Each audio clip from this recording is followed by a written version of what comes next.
Bapak Dekan Fakultas Keguruan dan Ilmu Pendidikan, Bapak Zulkifli Amin, Bapak Wakil Dekan 1 Hukum, kemudian ada lagi Abang Anda kami, Abang Dr. Andes Haji Makmur Itonga, Abang Anda Aidil Ahadi, Bapak dosen Fakultas Agama Islam yang juga hadir bersama-sama kita pada hari ini, Ibu Wakil Dekan 1 Fakultas Hukum juga pada hari ini hadir bersama-sama kita, dan juga seluruh mahasiswa, mahasiswi yang hadir bersama-sama kita pada saat ini untuk mengikuti acara dengar pendapat dengan masyarakat tentang 4 pilar kebangsaan. Pada kesempatan kali ini, karena dilaksanakan di Fakultas Agama Islam Unifa Medan, maka kita mengambil tema ini, 4 pilar kebangsaan dalam pandangan Islam. Ketika kita berbicara dalam konteks keislaman, alat pemersatu tersebut disebut dengan wasilah. Namun, ketika konteks bernegara, maka kita menganggap perlu ada langkah dan alat dalam rangka mempersatukan budaya, agama, bahasa yang beragam dan bermacam-macam itu. Dalam konteks inilah, saudara-saudara sekalian, kita melakukan dengar pendapat yang nanti akan disampaikan dan diarahkan oleh Bapak Dewan Perwakilan Daerah Bapak Dr. Andes Haji Rijal Sirait.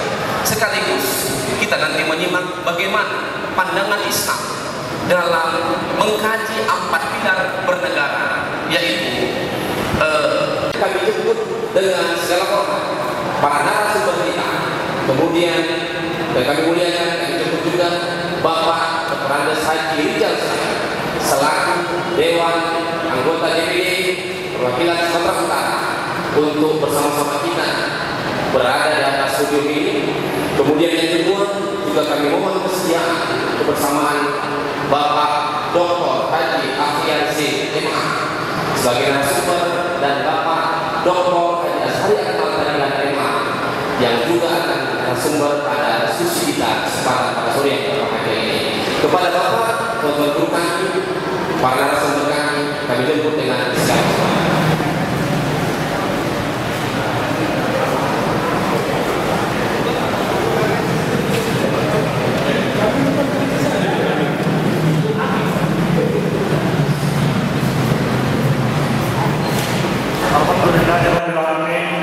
Wassalatu wassalamu ala asrafil anbiya'i wal mursalin wa ala alihi wa sahbihi ajma'in.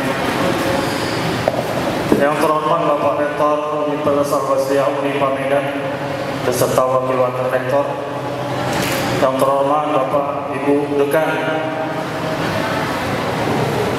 yang ada di Universitas Al-Wasiyah Unifa Medan, Bapak Ibu dosen, wabil khusus narasumber kita pada siang hari yang berbahagia ini, saudara kami Dr. Ashar Akmal Tarigan, saudara kami Dr. Ahyadi yang narasumber kita pada siang hari yang berbahagia ini, wabil khusus moderator pembawa acara yang saya hormati. MPR itu gabungan dari anggota DPR dan DPD, itulah dia MPR yang saat ini sedang melakukan reses di seluruh Indonesia yang terdiri dari 34 provinsi. Kami sedang mengadakan reses. Salah satu tugas kami sebagai anggota MPR adalah mensosialisasikan 4 pilar wawasan kebangsaan kita. Yang pertama, Pancasila sebagai ideologi negara. Yang kedua, Undang-Undang Dasar Negara Republik Indonesia tahun 1945. Yang kedua, NKRI, Negara Kesatuan Republik Indonesia. Yang keempat adalah Bhinneka Tunggal Ika. Walaupun berbeda-beda, tapi tetap satu juga. Itulah salah satu tupoksi kami. Sebagai anggota MPR, kami menyampaikan wawasan kebangsaan seluruhnya melalui narasumber. Hari ini narasumber kita ada 2. Mari kita dengarkan paparan-paparan dari narasumber yang kurang jelas adik-adik mahasiswa yang belum atau yang sudah atau kurang memahami tentang wawasan kebangsaan 4 pilar ini, mari kita bertanya kepada narasumber kita yang ada pada hari ini. Saya sebagai awal mukadimah, sebagai tupoksi sosialisasi 4 pilar wawasan kebangsaan dan tugas sekali sebagai anggota PR, saya hanya mengantar membuka.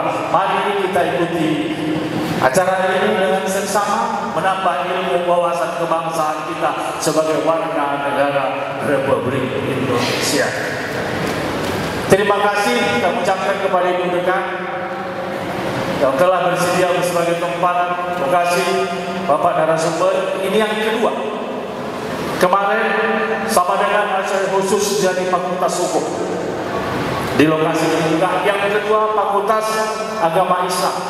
Di Unipa ini ada 6 fakultas yang insya Allah setiap fakultas akan saya lakukan sosialisasi 4 pilar di Unipa ini.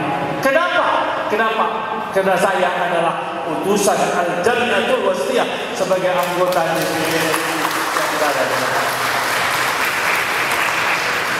Bapak narasumber, perlu juga saya sampaikan, saya terpilih diusung oleh Al-Jannatul Wasthiyah sebagai anggota DPD. Saya syukuri, saya yakin tanpa dukungan Bapak Ibu, terutama Bapak-Bapak dari dekan, dosen, mahasiswa, narasumber tidak memberikan dukungan kepada saya, si lobe putih dari anggota DPD pada hari ini.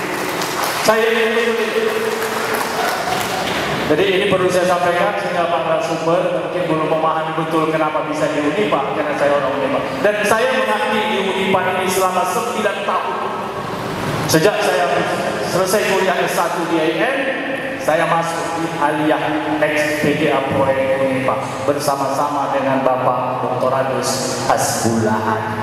Makanya Unipa ini tidak asing. Maka saya bercita-cita setiap ada acara 4 pilar sosialisasi akan saya utamakan di Unipa.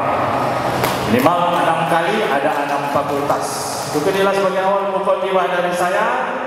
Pada Allah saya mohon ampun, dan Bapak Ibu saudara-saudara sekalian saya mohon maaf. Billahi taufiq wal hidayah. Wassalamualaikum warahmatullahi wabarakatuh. Ya, boleh sebahagian pesan Basir memahami ini disebut dengan konteks negara. Masalah apa tantangan dan pilar dari suatu negara adalah persoalan masa saja.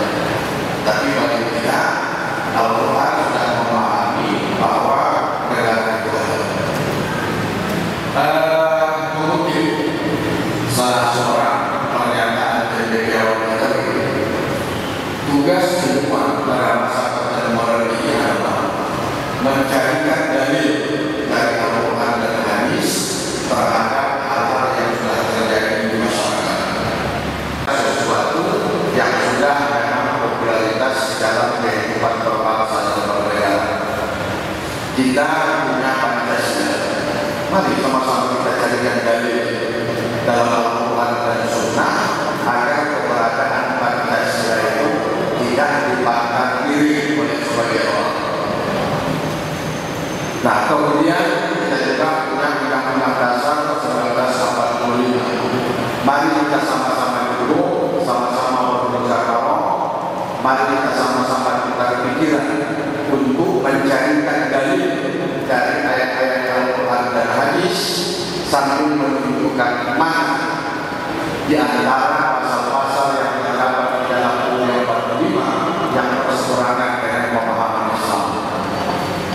Nah, kemudian NKRI kita carikan dalil di mana letak pemimpinan dari NKRI dan begitu juga mengenai negara-negara.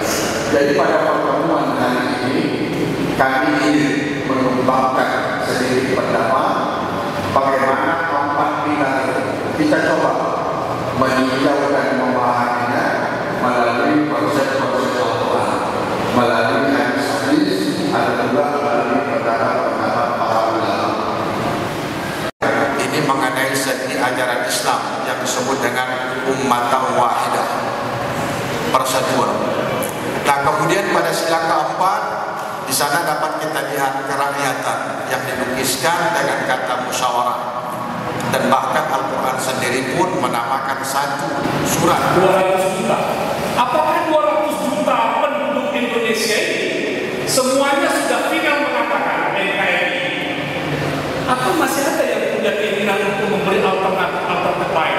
negara-negara baru, apakah dalam bentuk federalisme, apakah dalam bentuk kerajaan, keistimewaan dan seterusnya, potensi itu ada. Dan tidak ada yang bisa menjamin NKRI ini akan bertahan selamanya.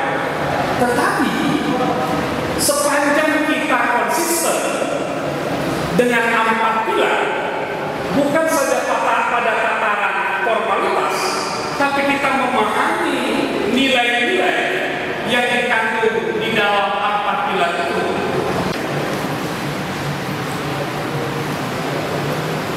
Empat pilar, kendati pun dalam hemat saya ini gagasan besar. Kenapa gagasan besar? Kita kan pernah malu dan tidak mau berbicara Pancasila. Saya termasuk orang yang diproduk dalam penataran P4. Entah berapa jam yang sudah saya ikuti penataran P4 ini. Dulu saya pernah hafal 36 butir, hafal saja. Saya pernah menjadi peserta yang terbaik karena bicaranya aktif, banyak bertanya dan seterusnya. Tapi kita sampai pada satu masa malu memperbincangkan Pancasila, malu berbicara tentang persoalan-persoalan ideologi negara. Ada yang membuatnya menjadi tidak berharga. Siapa ini?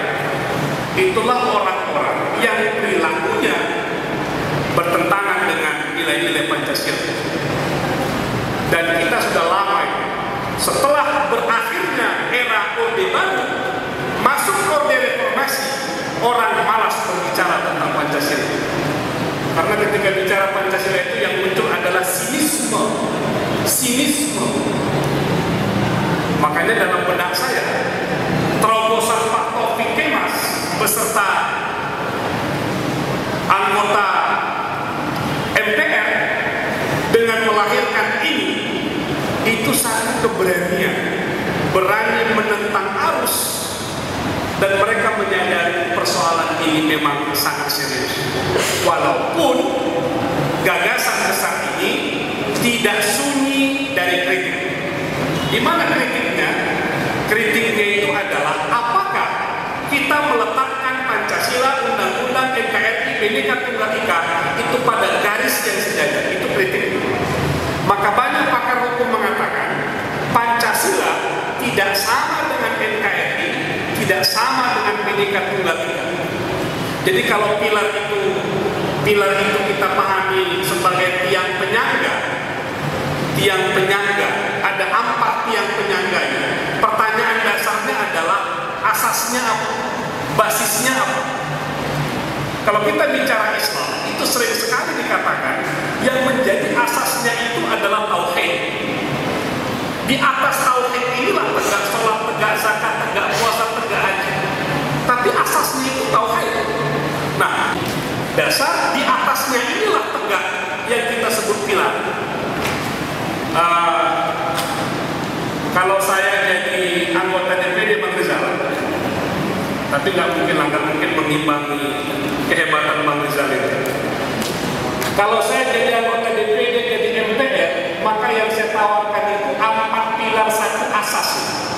Ada pilar yang harus ditambahkan. Apa itu? Boleh kita sebut new nationalism atau nasionalisme baru, boleh kita sebut visi masa depan bangsa. Jadi asasnya itu Pancasila, di atasnya tegak undang-undang sebagai konstitusi, tegak NKRI, tegak Bhinneka Tunggal Ika, tapi ada visi besar bangsa.